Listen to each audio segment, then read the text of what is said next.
Здравствуйте. Меня зовут Наталья Валерьевна Богданова. Я врач-терапевт и пульмонолог в клинике Катанай. Прием веду на улице Костюшка, 38. И сегодня меня попросили рассказать довольно интересную тему, на мой взгляд. Да, это кашель у наших питомцев.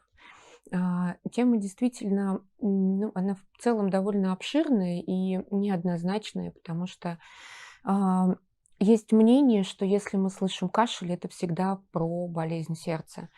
И действительно, к моим коллегам-кардиологам нередко попадают пациенты, у кого сердце здорово, да, и не имеют этот симптом, либо ко мне попадают пациенты, у которых есть болезнь сердца, и я им помочь не могу, да, и направляю к кардиологам. Поэтому сегодня я вам немножко расскажу, когда мы можем думать, да, про то, что болезнь